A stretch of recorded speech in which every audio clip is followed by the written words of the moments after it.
One thing that's very important in this course is to learn how to think of vectors and later matrices in terms of subvectors and later submatrices. We are going to build your intuition by looking at the dot product with a sequence of examples. Let's start with the inner product of two vectors of size 5. You can think of this as multiplying a row vector times a column vector. The t transposes the first column vector into a row vector. The result is simply the sum of the products of corresponding components of the two vectors. Now, we can generalize this to two vectors of size n. First, we expose the n components of the vectors. We transpose the first vector, making it a row vector.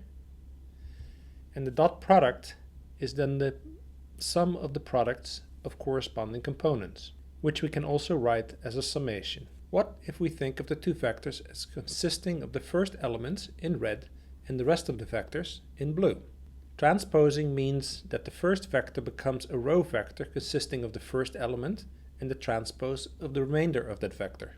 This then equals the product of the first components of the vectors added to the sum of the products of the corresponding components of the remainder of the vectors.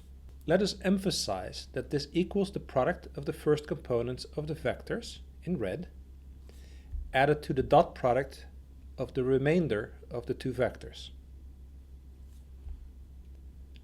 Let's look at this more generally.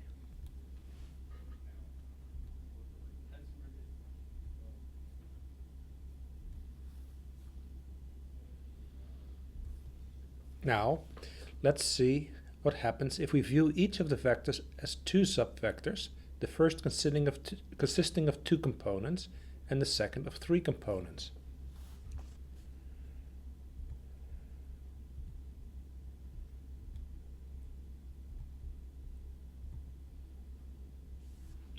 So, what have we learned? The dot product of the two vectors is simply the sum of the dot products of the first subvectors in red and the second subvectors in blue. We can generalize this.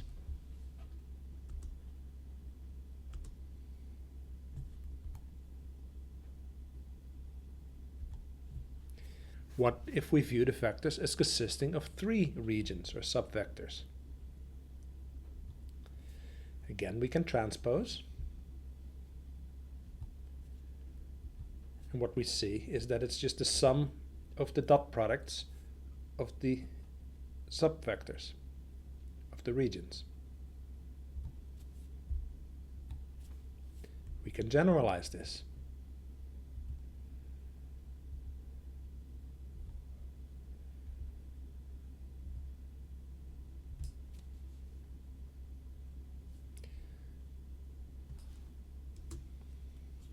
Science and mathematics is all about discovering patterns.